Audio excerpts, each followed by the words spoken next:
चालू हो गया।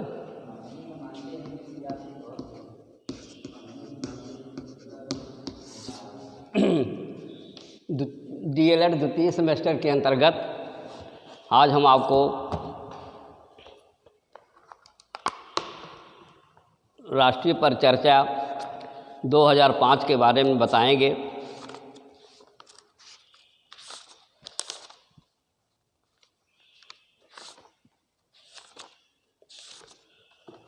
राष्ट्रीय परिचर्या 2005 की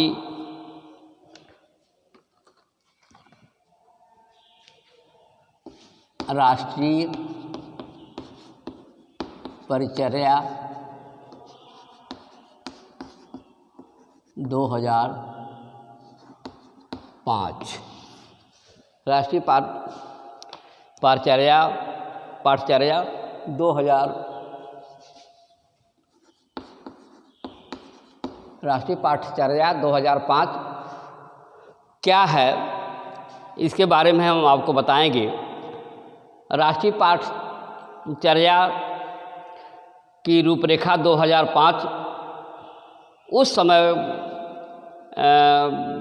बनाई गई जिस समय भारत में शिक्षण एवं उसके आकलन, उसके मूल्यांकन के विषय में कुछ परिवर्तन होना था।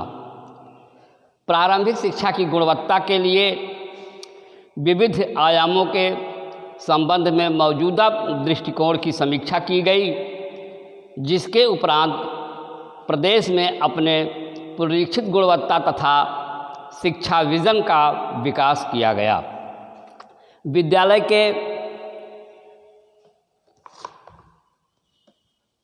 विद्यालय ने शिक्षा गुणवत्ता की, शिक्षा विजन की, अच्छी शिक्षा के लिए निम्न शिक्षा की में कैसे शिक्षा हो उसके लिए हर दृष्टिकोण पर आपको विचार करना है। इसकी रूपरेखा हर दृष्टिकोणों पर तैयार की गई। इसमें पहला शिक्षा, विद्यालय की क्या भूमिका होती है, शिक्षक की क्या भूमिका होती है, शिक्षार्थी की क्या भूमिका होती है, विद्यालय के बाहर सीखने की क्या भूमिका होती है, इन सब के प्रति अपने दृष्टिकोण करने के लिए, स्थापित करने के लिए इस पर परिचर्चा की गई, पाठचर्चा की गई और इसकी एक रूपरेखा तैयार की गई। इसमें शिक्षक की भूमिका, शिक्षार्थी की भूमिका, विषयों के शिक्षण संबंधी, शिक्षण विधियों संबंधी पाठचर्चा, उसका मूल्यांकन, इन सबको दृष्टिकोण में रखते हुए राष्ट्रीय पाठचर्या पूरे देश में इस पर विचार विमर्श किया गया। अब हम आपको इस देश की, प्रदेश की शिक्षा के लिए हर लोगों की, सबकी, जैसे शिक्षक, शिक्षार्थी, अध्यापक, अर्थात सबकी क्या क्या भूमिका होनी चाहिए, इसके बाद हम आपको अलग अलग रूपों में करेंगे। पहला है बच्चों के प्रति दृष्टिकोण।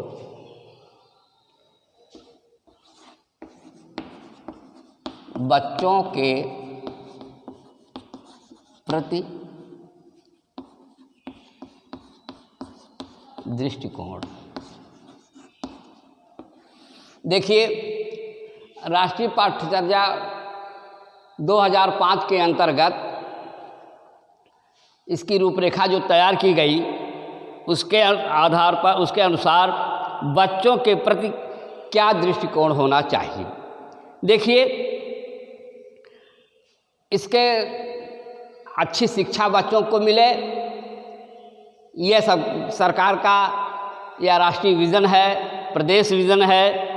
इन सब के साथ इसमें जिसको सिखाना है, अच्छे नागरिक तैयार करना है, वे हमारे छात्र हैं। तो अब इसके बाद सबसे पहला काम ये करना होगा, इसमें हमारा दृष्टिकोण ये होगा, इस पर चर्चा हुई कि सभी बच्चों में सीखने की स्वाभाविक प्रवृत्ति एवं अंतर्निहित क्षमता होती है। देखिए जितने भी बच्चे हैं, इसमें पहला है आपका कि इसके निम्नलिखित दृष्टिकोण से पहले बच्चों की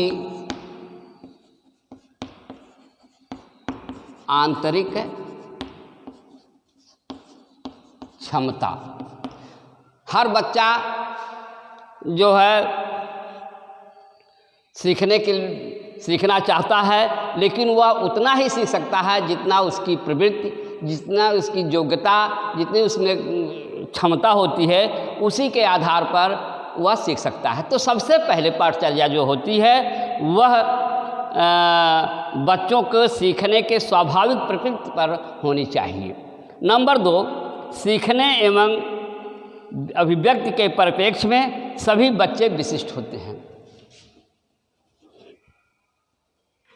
नंबर 2,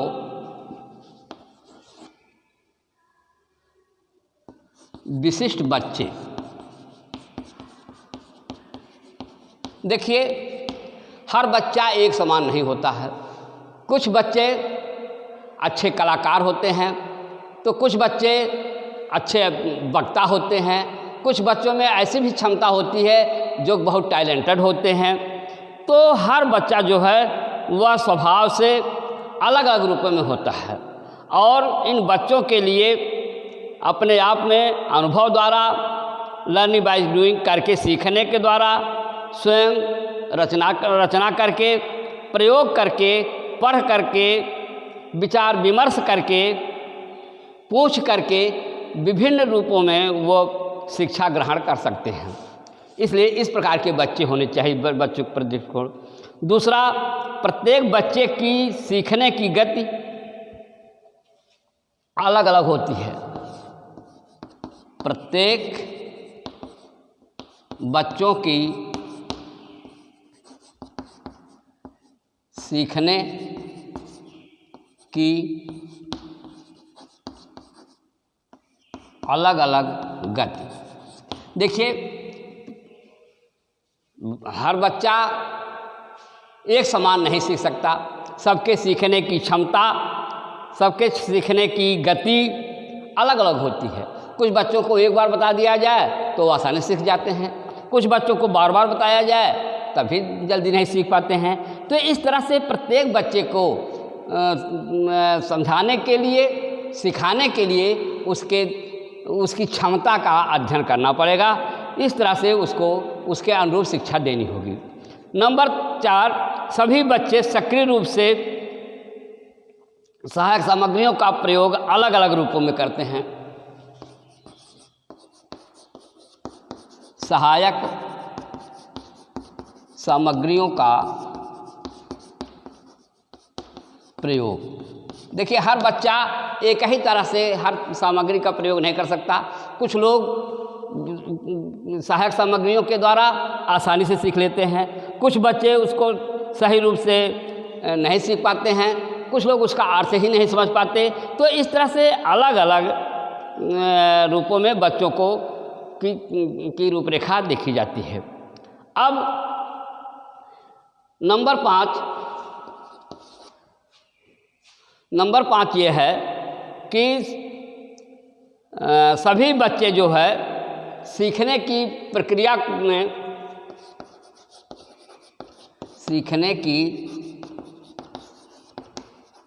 में अलग सोच। कुछ बच्चे पढ़ने के लिए, लर्निंग बाय डूइंग के लिए मन करके सीखने में, रचनात्मक कार्यों में, खेल कूद दौड़ में, अंताक्षरी में, वाद विवाद में, इस तरह से अलग अलग रूपों में अलग अलग विशेषताएं उनकी होती है। इसलिए उनके विशिष्ट सभी प्रकार के सीखने की क्षमता का ज्ञान करके उनको उस तरह से जिस प्रकार से उनमें गुण हैं, जिस प्रकार की योग्यता हो, उनकी क्षमता के आधार पर बच्चों के प्रति दृष्टिकोण अपनाना चाहिए। अब ये तो हो गया आपका पहला बच्चों के प्रति दृष्टिकोण। अब दूसरा हम आपको पढ़ाएंगे शिक्षक की भूमिका एवं शिक्षण के प्रति दृष्टिकोण। शिक्षक की भूमिका एवं शिक्षण के प्रति उसके दृष्टिकोण।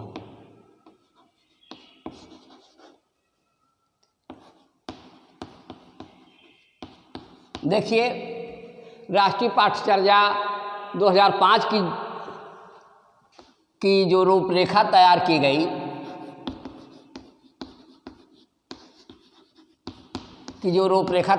गई, उसमें अहम भूमिका बच्चों के साथ साथ अध्यापक की होती है। पहली बात, शिक्षक ज्ञान का स्रोत होता है।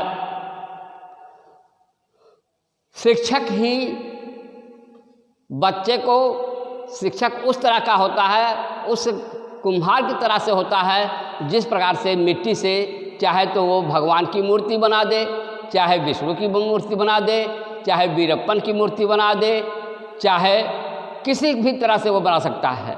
उसी प्रकार से बालक जो होता है वो कोरा कागज़ होता है और उसको सीखने में, उसको सिखाने में, उसको बनाने में शिक्षक की बड़ी अहम भूमिका होती है।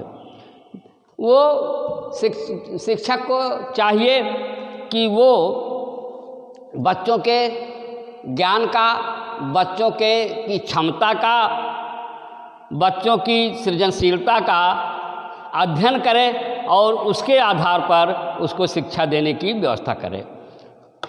नंबर 3, शिक्षक कक्षा में शिक्षण के स्थान पर बच्चों को अधिक से अधिक अनुभव के द्वारा शिक्षा देने का प्रयास करे और अनुभव के द्वारा, करके सीखने के द्वारा जो शिक्षा दी जाएगी वह बहुत महत्वपूर्ण होती है। प्रत्येक बच्चे को, नंबर 4, प्रत्येक बच्चे को उसकी सीखने की विशेषताओं के आधार पर उसको पहचानने एवं स्वीकार करने की क्षमता होनी चाहिए। बच्चा कितना सीख सकता है, कितना उसमें क्षमता है, उसकी किस विषय में ज़्यादा रुचि है, उसकी क्या संवेगात्मक क्षमता है, क्योंकि शारीरिक, मानसिक, बौद्धिक और संवेगात्मक क्षमता का ज्ञान शिक्षक को बच्चे की होनी चाहिए।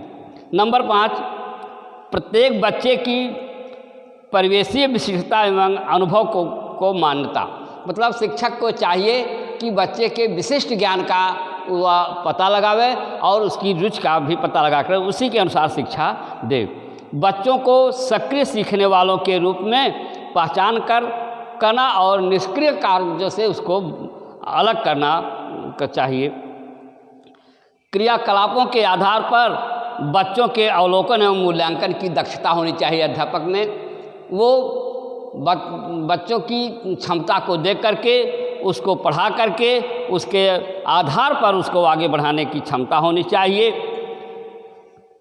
ऐसी शिक्षण, अगला पॉइंट, टीचर को चाहिए या अध्यापक का की यह होती है कि बालक को किस विधि से पढ़ाया जाए जिससे कि उसमें निरस्ता न आवे और वह अधिक से अधिक ज्ञान को सीख सके। इसका और उसका मूल्यांकन भी करते रहना चाहिए। यह नहीं कि केवल पढ़ा दिया जाए, रटने की क्षमता रटाया जाए, ऐसा नहीं है। बच्चों को उसको ऐसा समझाया जाए कि जिससे व्यवहारिक जीवन में वह उसको उतार सके। शैक्षिक नवाचार में अभिरुचि एवं क्षमता होनी चाहिए। आजकल शिक्षा में नए नए नवाचार हो रहे हैं, नई नई योजनाएं चल रही हैं, नए प्रकार से बच्चों को शिक्षा देनी है। तो इस तरह से शैक्षिक नवाचार की क्षमता एक अध्यापक में होनी चाहिए और वह उसके आधार पर बच्चों में वह शिक्षा दे। स्कूल में नियमित रूप से वह उपस्थित हो। शिक्षक का सबसे बड़ा गुण है कि वह विद्यालय में समय से उपस्थित हो, समय से अपने कक्षा में जाए और समय के अनुसार वह अपने को ढाले और जिसका कि अनुकरण बच्चे करेंगे और नियमित रूप से वो पढ़ेंगे। पाठ्यक्रम को चलाने का उनमें पूर्ण ज्ञान होना चाहिए। एक शिक्षक को बच्चों को किस प्रकार से शिक्षा दी जाए, उसके पाठ्यक्रम में क्या है, किस रूप से उसको बताया जाए कि उसके निरस्ता को दूर करते हुए वह सक्रिय होकर के शिक्षा ग्रहण करे। शिक्षक ही शिक्षा की कुंजी होता है। कहा गया है कि as a small seed has all qualities and power of a big tree in an undeveloped condition, in the same way a child has all qualities and power of a grown up man in an undeveloped condition. तो आप ये जानते हैं कि जिस प्रकार से एक बड़े वृक्ष में उसके बीज में सभी छोटे से बीज में सभी उसके गुण मौजूद होते हैं, लेकिन उसको विकसित करने के लिए जल की, खाद की, हर चीज़ की उसमें आवश्यकता होती है। उसकी पूर्ति जो है वो किसान करता है, माली करता है। उसी प्रकार से एक शिक्षक जो है बच्चे की योग्यता को समझ करके उसकी जो विभिन्न योग्यताएं हैं उसको संचालित शिक्षा के माध्यम से वह संचालित करता है। शिक्षक को ट्यूशन वगैरह से नहीं करना चाहिए। ऐसा परिवेश न तैयार करें कि बच्चे जो है वो कोचिंग या ट्यूशन में जाएं। इसलिए शिक्षा के स्तर को ऊंचा उठाने के लिए नियमित रूप से क्लास में जाएं और ऐसी विधियों का प्रयोग करें जिससे बालक लर्निंग बाय डूइंग के आधार पर वो आसानी से सीख सके और राष्ट्रीय स्तर पर शिक्षा का विकास हो सके। धन्यवाद।